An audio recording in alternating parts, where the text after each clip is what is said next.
It started with a single envelope.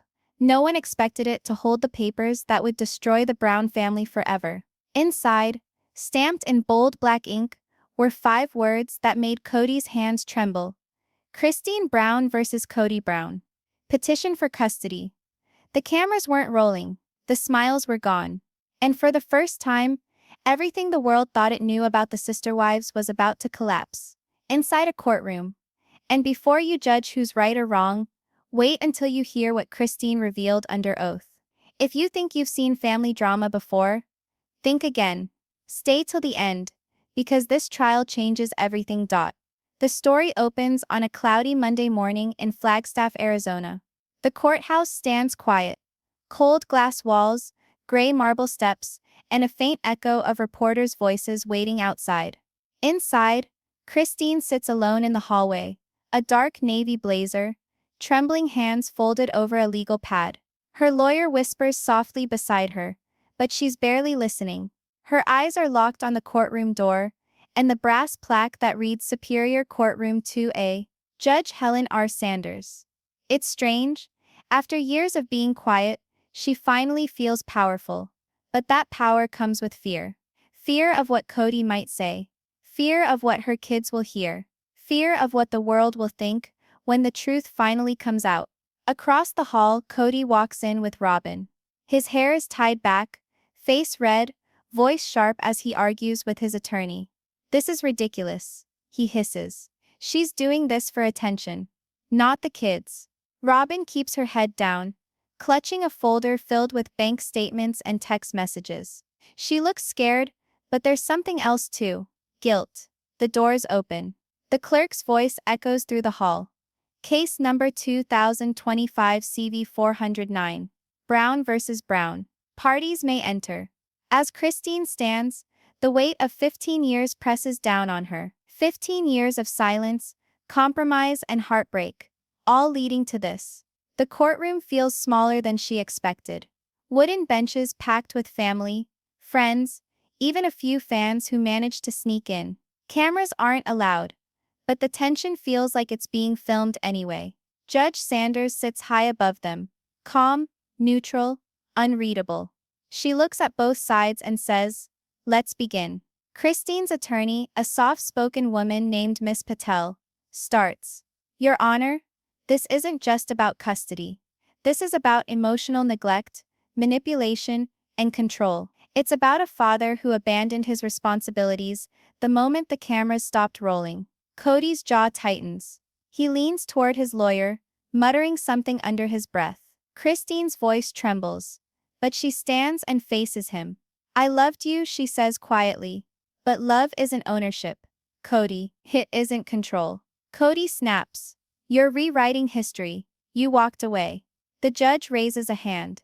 "Mr. Brown, you'll have your turn."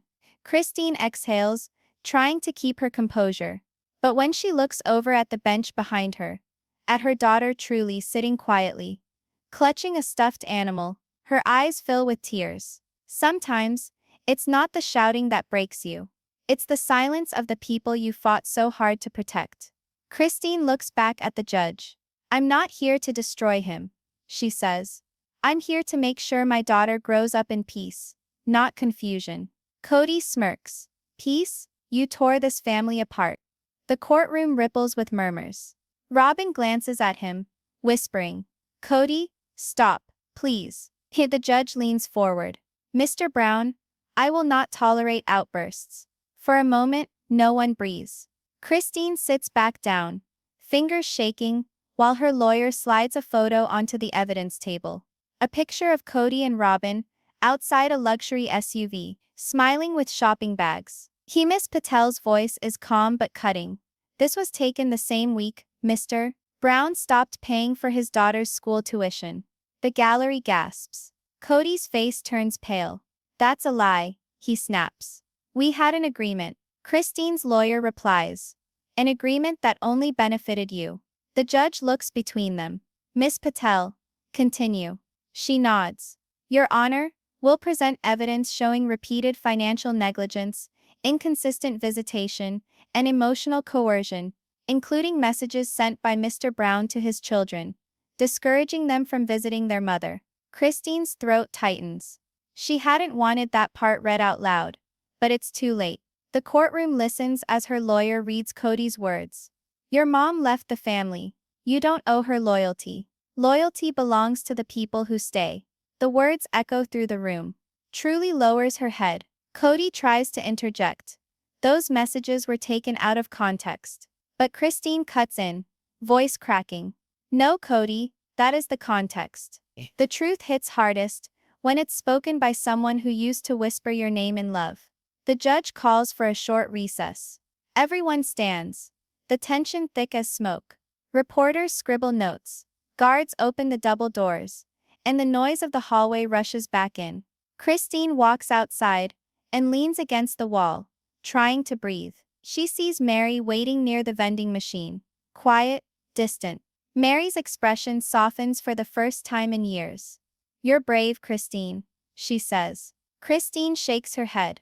No, just tired of pretending. Mary looks down. Maybe we all are. Before Christine can reply, the clerk calls everyone back in. When they return, Kody's lawyer takes the floor. His tone is calm, deliberate, rehearsed. Your Honor, my client has been portrayed as a villain, but this case isn't about one parent's version of the truth. It's about the children's best interest, and we intend to show that Mrs. Brown's decisions have been impulsive, emotional, and harmful. Christine's heart pounds as the lawyer pulls out a series of emails. Messages Christine had sent late at night, filled with anger and pain, words she never wanted the world to see. The courtroom listens as he reads one aloud. I wish you'd just disappear, Kody. The kids would be better off without you. Gasps ripple through the room. Christine closes her eyes, tears rolling down her face. The lawyer lowers the paper. Mrs. Brown, is that your message? She nods slowly. Yes, but I wrote that after he told our daughter she was the reason I left. The room goes silent again.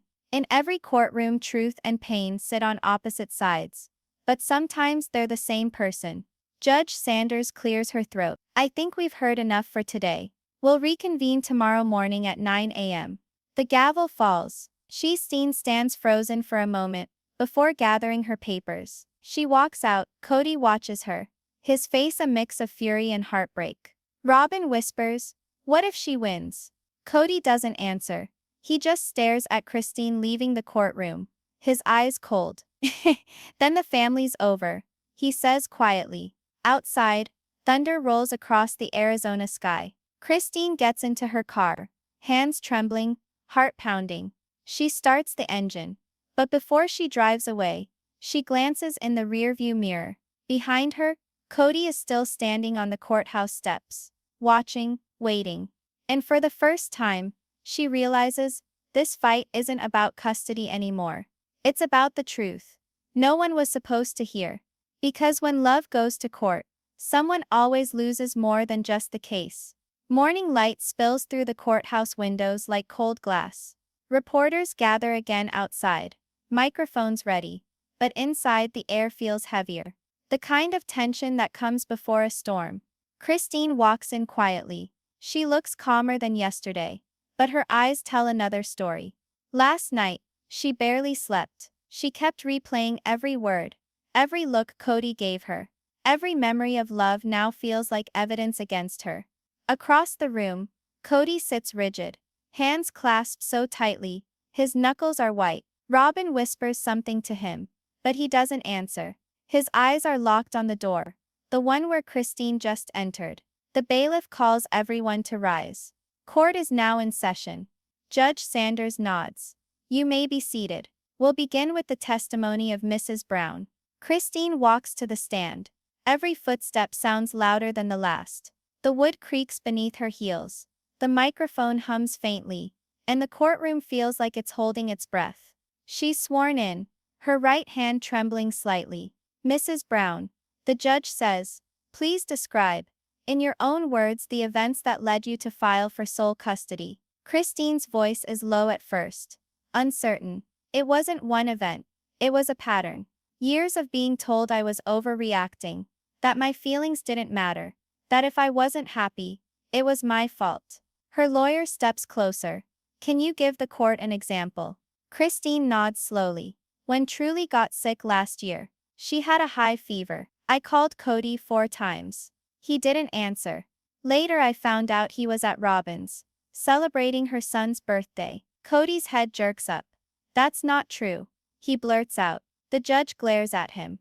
Mr. Brown, you will have your turn. Christine continues. When he finally called back, he told me I was being dramatic, that it was just a fever. But that night she had to be taken to urgent care. Her voice cracks slightly. I sat there alone, holding her hand. I realized she deserved a parent who shows up, not one who shows off. Sometimes the quiet truth shakes the room more than a scream ever could. Christine wipes her eyes. The audience is silent. Even the reporters have stopped scribbling. Her lawyer nods. Mrs. Brown, did you ever confront Mr. Brown about these incidents? Yes, Christine says. But he always found a way to turn it around. He'd say I was ungrateful, that I didn't respect his leadership. That word, leadership, it stopped feeling like protection and started feeling like a cage. Across the room, Janelle shifts uncomfortably. She's sitting in the audience, torn between loyalty and truth. Her eyes meet Christine's for a brief second, and something unspoken passes between them. Understanding. Then Kody's lawyer stands. Mrs. Brown, you've painted my client as absent, but isn't it true you restricted his visits? Christine stiffens. No, I set boundaries.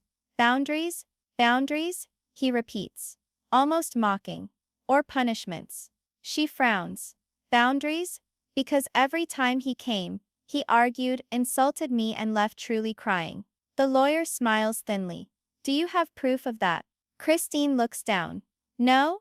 Just memories. He steps closer. Memories can lie. Mrs. Brown. The judge intervenes. Enough, Mr. Hayes. Move on. The lawyer smirks slightly, but obeys. No further questions. Christine returns to her seat, drained. Then the judge turns. Mr. Brown, please take the stand. Kody stands, straightens his jacket, and walks forward. The confident posture of a man who believes he's been wronged. But his eyes betray him. Flickers of fear, guilt and something else. Pride. He's sworn in. Mr. Brown. The judge begins. What is your response to your wife's claims? Kody exhales slowly. My response, Your Honor, is that she's rewriting history. Everything I did for my family. Christine wanted independence, not responsibility. She didn't want structure. She wanted control. The lawyer asks, did you ever neglect your daughter? Never. I may not have been there every minute, but I was there in spirit. I paid for everything. The home, the insurance, the food. Christine's lawyer interjects. Until you stopped. Kody glares at her. I stopped because she told me she didn't want my help. Christine snaps. Because your help came with insults. The courtroom erupts for a moment before the judge slams her gavel. Order. Every truth sounds different when spoken through pride. Kody takes a deep breath. Your Honor, Christine is angry because I found peace with Robyn. That's the truth. This custody thing. It's revenge. Plain and simple. Robyn looks down, tears welling in her eyes. She whispers something that sounds like, don't drag me into this. But Christine hears her. Don't drag you in. Robyn, you were in it the whole time. Gasps ripple through the courtroom. The judge warns. Mrs. Brown. Address the court, not the witness. Christine nods. Trembling. Kody's lawyer continues. Mr. Brown, would you say your relationship with your children has been negatively influenced by Mrs. Brown? Absolutely. Kody says quickly. She poisoned them against me. They used to call every day. Now they barely text. She made me the villain in their story. Christine's lawyer stands. And what about your other children? Janelle's boys? Mary's daughter? Are they all poisoned too? Or is there a pattern you're refusing to see? The question hits like a hammer. Kody falters for a split second, then recovers. They're just confused. They've been listening to gossip. The lawyer nods slowly. I see. Everyone's confused. But you? The courtroom murmurs. Even the judge's expression softens with subtle doubt. When a family falls apart, everyone wants to be the victim. But not everyone can be. After lunch recess, the energy shifts again. The next witness is called, and no one expected her. Your Honor, Christine's lawyer says, the prosecution would like to call Mary Brown to the stand. Kody's head snaps toward her. Mary, he whispers. Shocked. Mary looks uncomfortable but stands. She walks to the stand. Slowly, every eye on her. She's sworn in. Her voice is steady, but there's pain behind it. I'm not here to take sides. I'm here to tell the truth. Christine nods slightly. Grateful. Mrs. Brown. The lawyer says, you've known both parties for over 2 decades. How would you describe their relationship? Mary takes a deep breath. Complicated. At first it was strong, but somewhere along the way, love turned into power. Kody started choosing favorites. And when Robyn came, things changed. Kody mutters, this is ridiculous. Mary continues. Christine stopped smiling. She stopped being seen. And I know that feeling, because it happened to me too. The courtroom is silent. Even Robyn's tears stop. Christine looks down, trying not to cry. Kody's lawyer interjects. Mrs. Brown, are you implying my client emotionally manipulated his wives? Mary looks him straight in the eye. I'm not implying it. I'm saying it.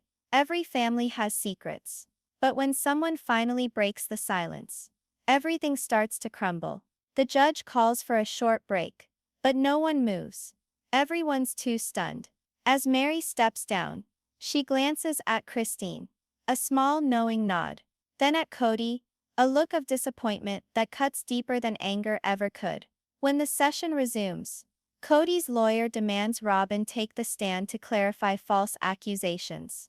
Robyn hesitates, whispering to Kody, please don't make me. But he insists, you have to. She takes the stand.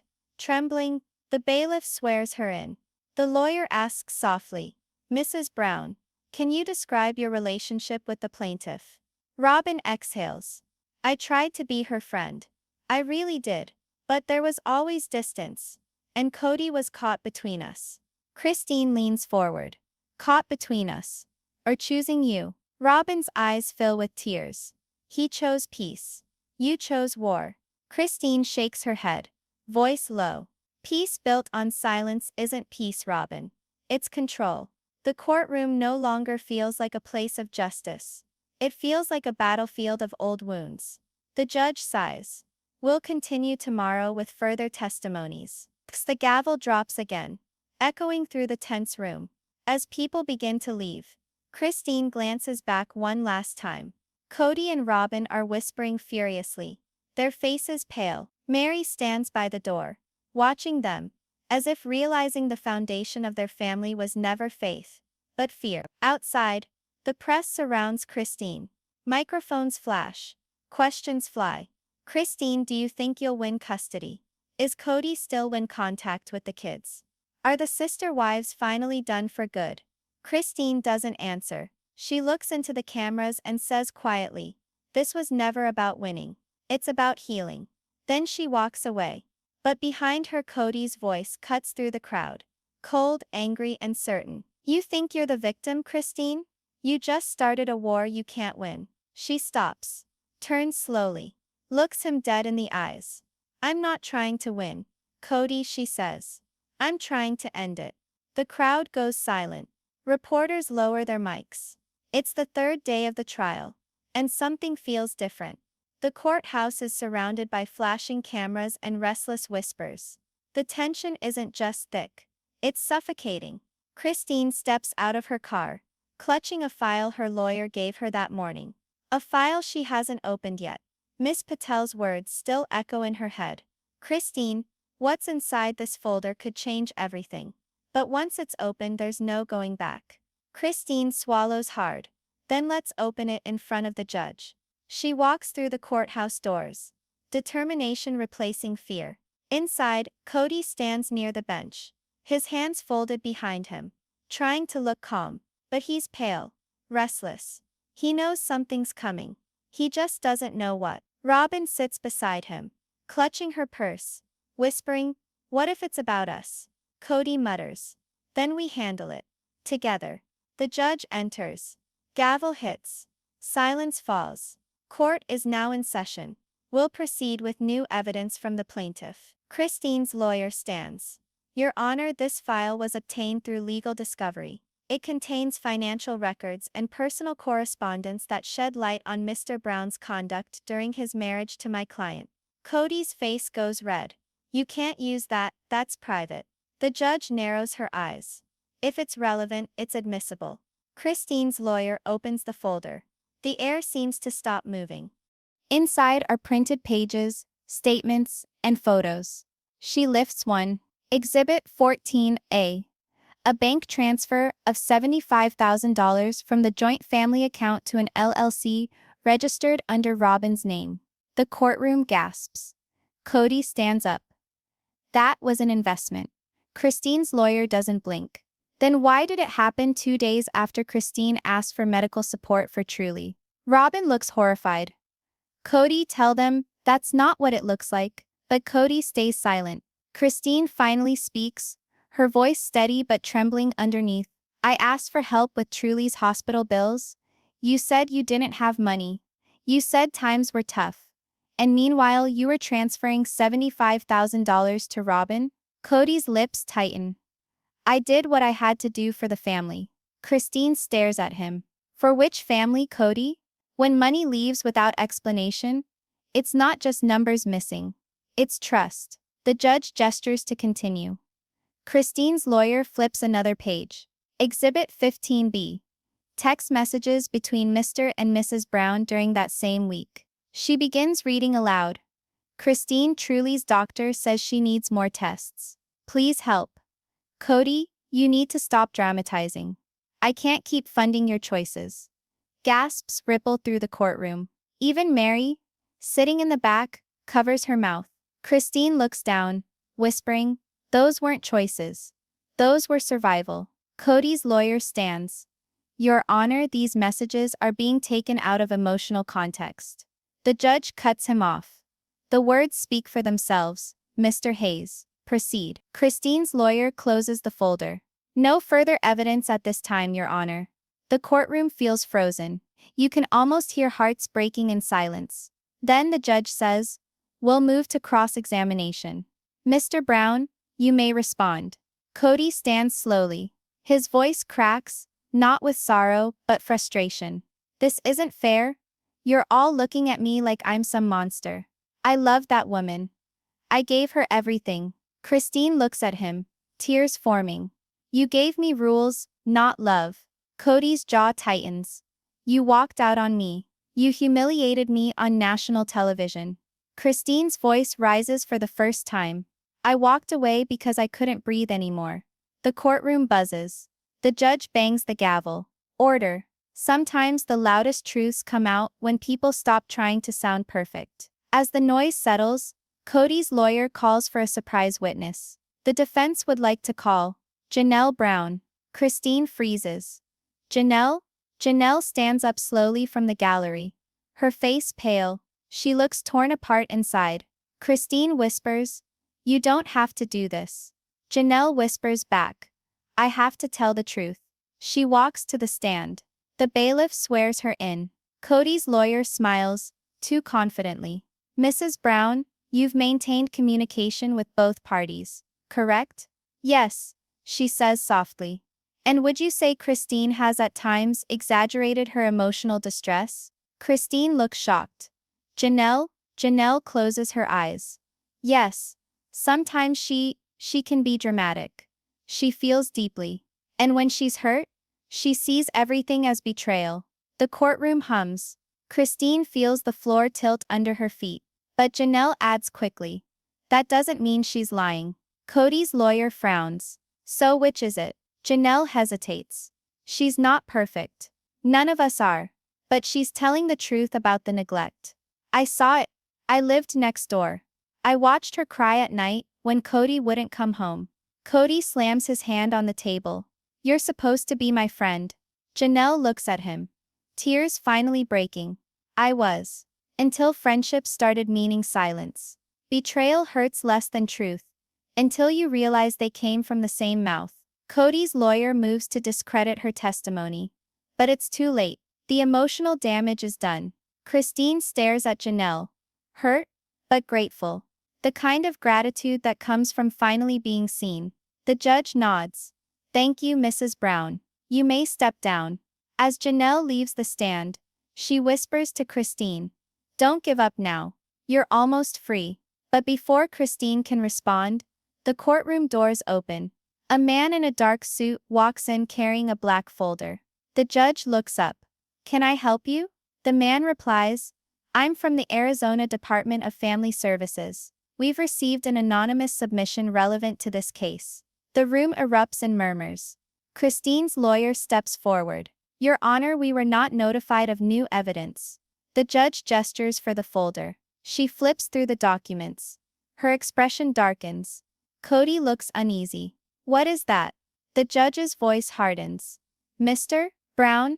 It appears this file contains records of conversations and financial statements tied to your LLC, the one under Robyn's name. Kody's breath catches. That's confidential. The judge cuts him off. It also includes text records showing you pressured your older children to distance themselves from Christine if they wanted continued financial support. The audience gasps audibly. Christine's lips part in disbelief. You bribed them? Kody's face twists. No, I was trying to protect them. The judge frowns. By manipulating them? By leveraging money against a parent's love. Kody stammers. You don't understand. Then explain. The judge demands. But Kody stays silent. Sometimes silence isn't strength. It's surrender. Robyn stands up suddenly. Tears streaming. I can't do this anymore. Kody turns. Robyn, sit down. But she doesn't. No. You said it would never come out. You said you were just trying to keep the family safe. Christine looks at her sharply. What did you mean by that? Robyn covers her mouth. Realizing what she's done. The judge leans forward.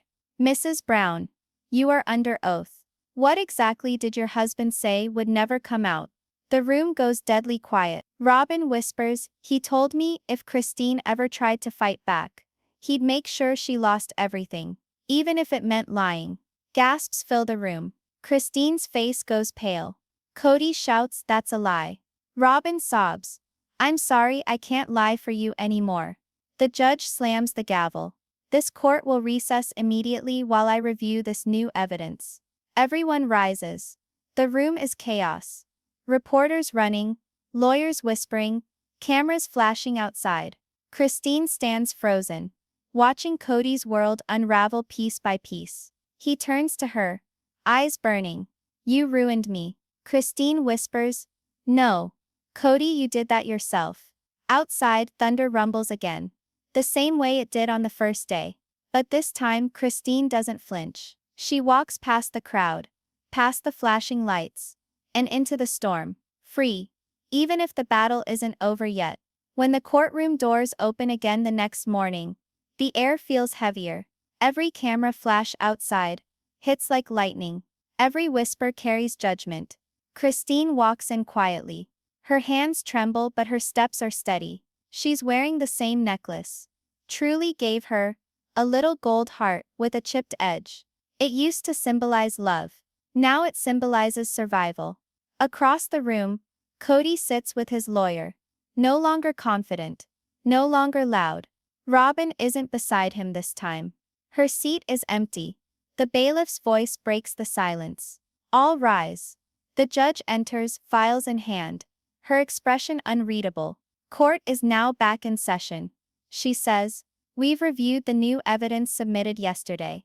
Today we will hear witness testimony, specifically from the Brown children. Kody tenses. Your Honor, I object. They're minors. Most of them are legal adults now. The judge replies firmly. Their voices are relevant. Christine closes her eyes. She never wanted this. But sometimes truth doesn't ask for permission. It demands to be heard. When lies fail, truth doesn't whisper. It roars. The first to take the stand is Aspain, Christine's oldest daughter. She's composed, mature, and painfully calm. The kind of calm that only comes from years of chaos. Miss Brown, the lawyer, begins softly. How would you describe your father's behavior toward your mother during the final years of their marriage? Aspen glances at Kody. Controlling, she says. Manipulative, he'd show up only when cameras were on. Off screen, it was different. Kody shifts uncomfortably. Aspen, that's not. The judge cuts him off.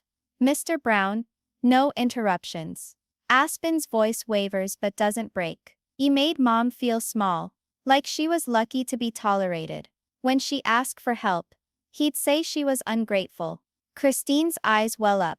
She tries not to cry. The lawyer nods. Did you witness any financial or emotional coercion? Yes, Aspen says. He told me once that if Mom kept complaining, he'd make sure she got nothing, that she'd regret leaving the family. Kody's lawyer objects. Hearsay. But the judge responds. Overruled. This goes to character. Sometimes character isn't built. It's revealed under pressure. Aspen steps down. Next comes Peden. Tall, strong, but visibly nervous. He clears his throat. I used to defend him. I thought Mom was being dramatic. But after a while, I realized I was defending the man I wanted him to be, not the man he was. Kody looks pained. Son, you don't understand what I was trying to do. Peden interrupts. Dad, stop. You were trying to control everyone. That's all you ever did. The courtroom goes silent. Even the air feels still. Christine covers her mouth. The tears she's held back all trial finally fall. The judge nods to the bailiff. Thank you, Mr. Brown. You may step down. Kody looks defeated. But his lawyer leans over, whispering something. Then Kody suddenly straightens up. Your Honor, his lawyer announces. The defense would like to call one more witness. Miss Robyn Brown. Gasps fill the room.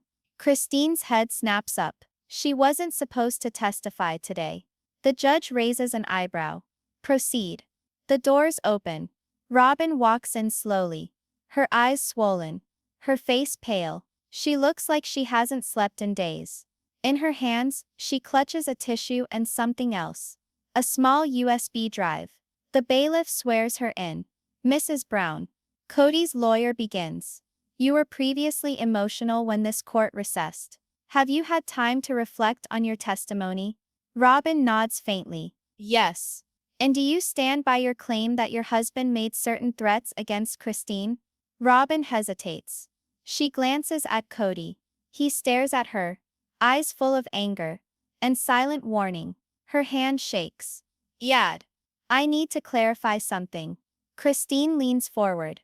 Robyn takes a deep breath. Kody didn't threaten Christine directly, but he did tell me, several times, that if she left he'd make sure the family turned against her, that she'd be painted as unstable. The judge asks, and did he act on those words? Robyn looks down. Yes, he called the network, told them not to film her side of things unless he was present, said it would damage the brand. Christine's face crumples. He silenced me even there. Robyn's voice trembles. And I helped him, because I was afraid of losing him too. The courtroom stirs. Journalists start typing furiously. When fear becomes loyalty, truth becomes the only form of rebellion. Robyn wipes her tears. But I can't keep covering for him. What he did wasn't love. It was control. Kody slams the table. Kody slams the table. You're turning on me too? Robyn sobs. No, Kody. I'm telling the truth you taught us to hide. The judge nods gravely. Submit your evidence. Robyn hands over the USB drive. Everything's on here. Texts, call logs, recordings. Christine looks stunned. You kept all that? Robyn nods weakly. I thought I was protecting us. But now I see I was protecting his lies. The bailiff takes the drive to the judge, who reviews a few lines. Her expression darkens. Mr. Brown, she says slowly. Are you aware of these recordings? Kody stares, frozen. What recordings? The judge presses play on a speaker. The courtroom falls silent, as Kody's voice echoes across the room. If Christine walks, she walks with nothing. I built this family. I made them famous. Without me, they're just stories no one cares about. The courtroom gasps. Christine's shoulders shake as she tries to hold herself together. She wants independence? Fine. Let her see what freedom feels like when the cameras stop rolling. The sound cuts. Silence. Cold. Absolute. Christine whispers, That's what you really thought of us. Kody's face collapses. It was anger, Christine. I didn't mean. The judge slams the gavel. Enough. This isn't a television episode, Mr. Brown. This is a courtroom. And what we've just heard shows intent, not emotion. Kody looks around helplessly. Robyn won't meet his eyes. Christine doesn't have to. The judge leans forward. Given the new evidence, this court will issue an immediate injunction preventing Mr. Brown from financial interference or parental influence until final verdict. Kody's voice cracks. You can't take my family from me. Christine finally looks up. Her eyes calm. You already did that, Kody. One decision at a time. Sometimes losing control is the only way truth gets a voice. As the gavel hits again, the court adjourns for the day. Kody sits alone. Reporters swarm outside. His lawyer packs up quietly. Robyn walks past him, whispering, You said you wanted loyalty, but all you ever wanted was power. Christine steps into the hallway, and for the first time in years, she breathes freely. Outside, the sky has cleared. No storm, no thunder, just light. But the real storm still waits. The final verdict. And somewhere deep down, Kody knows. The next session might not just end the marriage. It might end him. Morning breaks gray over Flagstaff. A light drizzle falls on the courthouse steps, turning the pavement into a mirror. Like the earth itself is reflecting everything that's happened. Christine arrives early, holding a simple black umbrella. She looks calm, but the kind of calm that only comes after a storm. Behind her, her attorney carries folders. Not just legal documents, but evidence of years of silence. Kody arrives minutes later, surrounded by cameras and noise. He's wearing his old brown jacket, the one he used to wear during filming. It feels like a symbol now, a costume from a life that's fallen apart. Reporters swarm both sides. Questions fly like bullets. Christine, do you think you'll win? Kody, any comment about the recordings? Neither responds. They just walk. Opposite directions. Same courtroom. Inside, the atmosphere is electric. Everyone knows today's the day. The judge takes her seat. This court is now in session. For the final verdict in Brown v. Brown. Kody's jaw tightens.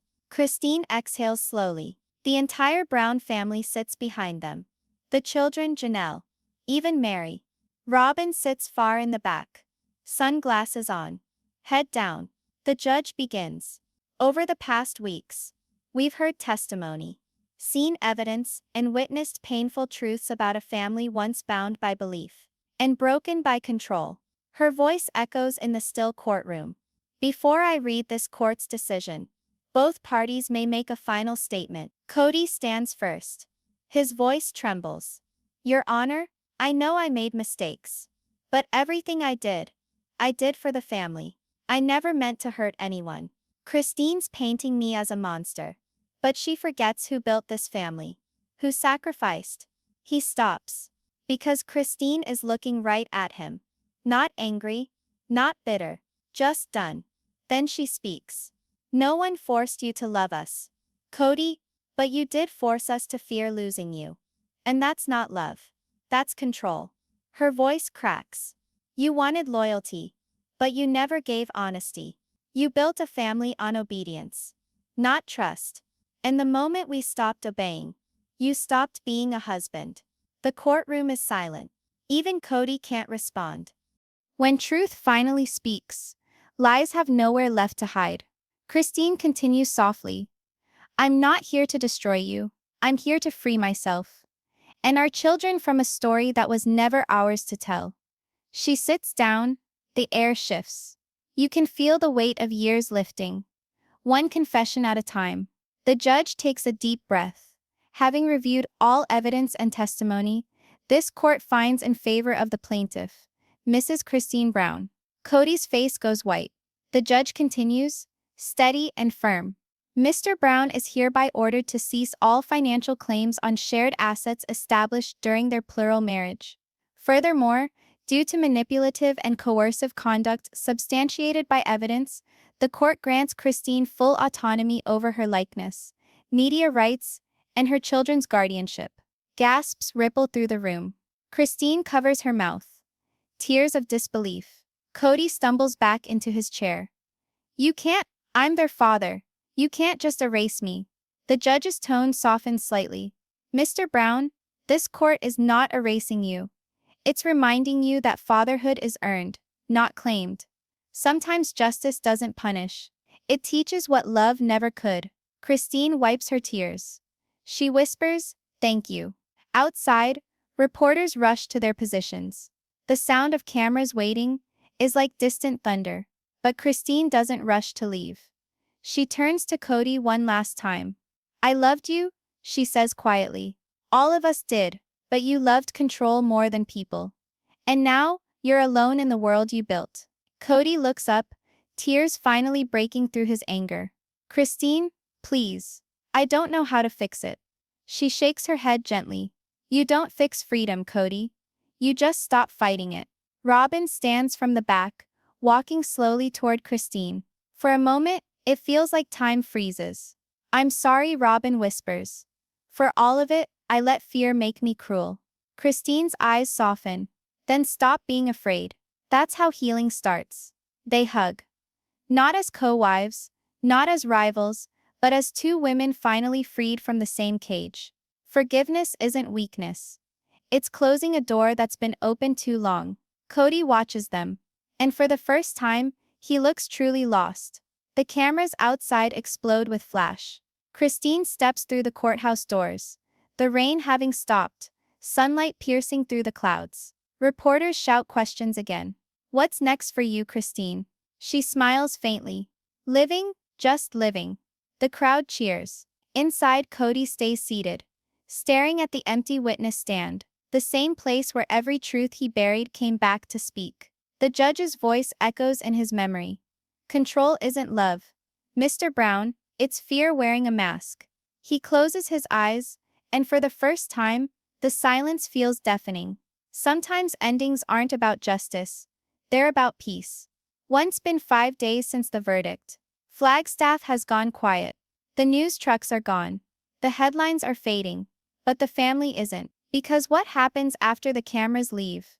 That's when truth starts echoing. Christine's sitting on her porch, coffee mug in hand, looking out over the desert. The sunrise paints the sky in orange and gold, the same colors she once called home. She should feel relieved. She won. But the silence feels strange. Peace is beautiful, but it's also unfamiliar. In her lap lies a folded letter. It's from Robyn. Christine hasn't opened it yet, not because she's afraid of what's inside, but because part of her still remembers the woman who once smiled beside her on family dinners, pretending everything was okay. She finally exhales, unfolding the letter. The handwriting is messy, rushed, tear stains smudge some of the words. "Christine, I know saying sorry isn't enough, but it's all I have left. You were right, we were all afraid of him. I stayed too long in the cage because I thought obedience meant safety, but I'm ready to tell the truth. All of it. There's one thing you didn't know. Something about the money. Please don't hate me until you've heard it." Christine's heart sinks. Her hand trembles slightly. The word money lingers like a ghost. Peace never lasts long when secrets are left behind. Cut to Kody, sitting alone in his now empty house. No cameras, no wives. Just silence. He stares at a stack of unopened letters from the network. Contract termination. One reads. The family brand. Gone. The man who once commanded a household of 4 wives now can't even get his own children to answer his calls. He dials Robyn's number. It rings once, then goes to voicemail. "Robyn, please," he mutters. "We can fix this. You don't understand what they're saying online. They're twisting everything." He stops. Even he doesn't believe his own words anymore. A knock at the door. Kody stands, cautious. When he opens it, Janelle is there. She looks tired, but strong. They haven't spoken since the trial. "Kody," she says softly. "I didn't come to fight. He crosses his arms. Then why are you here? To tell you to stop hiding. She walks past him looking around the empty room. You used to fill this house with people. Now it's just walls and echoes. Kody sighs. You think I don't know that? I think you still blame everyone but yourself. She replies. That's the problem. He shakes his head. I loved all of you. I gave you everything. Janelle's voice hardens. You gave us rules, not love. You gave us fear, not freedom. You thought control would keep us close. But it only built walls. She steps closer. Christine's moving on, Kody. She's at peace. Don't ruin that by trying to pull her back. He looks confused. Pull her back. What are you talking about? Janelle hesitates. I saw the lawyer you hired yesterday. You're filing an appeal, aren't you? Kody looks away. When people lose control, they cling to anything that feels like power, even pain. Janelle shakes her head. You're still fighting ghosts. She walks out, slamming the door behind her. Kody leans against the wall, breathing hard. He looks at a photo of him, Christine, and the kids, back when everything seemed unbreakable. Then he picks up his phone. This time he doesn't call Robyn. He calls his lawyer. Find me that missing account, he says coldly. If Robyn mentioned it to Christine, I need to know where that money went. Later that night, Christine sits in her kitchen with her daughter Truly. They're making dinner. Simple, quiet, warm. Mom? Truly asks, her little voice cutting through the quiet. Are you happy now? Christine smiles softly. I think so, honey. It just feels strange, like I forgot how to be. Truly nods. Dad used to say families that break apart can't be fixed. Christine's voice trembles. Sometimes breaking apart is the only way to fix what's broken inside. She glances again at Robyn's letter. The line about money still echoes in her mind. What money? What did Robyn mean? Sometimes closure comes with one last unanswered question. Christine decides to call her. The phone rings. This time Robyn answers. Her voice low, shaky. Christine, I didn't think you'd call. I got your letter. You said something about the money. What did you mean? Robyn hesitates. There's something Kody didn't tell you. During the last year of the show, he set up a private account, under your name. He said it was for tax purposes. Christine frowns. My name. Yes, Robyn whispers. But it wasn't yours. It was his. He used your identity to transfer over $200,000. Christine's heart skips. You're saying he laundered money in my name. Robyn swallows hard. Yes, and if he files an appeal, that's what he's going to use to make you look guilty. The room spins slightly. Christine clutches the phone tighter. Why are you telling me this? She whispers. Because I can't keep lying, Robyn says. Through tears. You deserve to know before he ruins you again. Christine closes her eyes. She can hear the rain starting again outside. Every ending has a shadow. And sometimes that shadow is just the truth we haven't faced yet. She whispers, thank you, Robyn. Then she hangs up and calls her lawyer. We need to talk, she says. It's not over. The camera pans out. Christine standing by the window. The storm outside matching the one that's coming back for her. Because the trial might be over. But the fight? It's just beginning again. The courtroom empties. The echoes fade. Only truth remains. And somewhere in that truth, the story of sister wives finally ends. Not in scandal. Not in hate. But in freedom.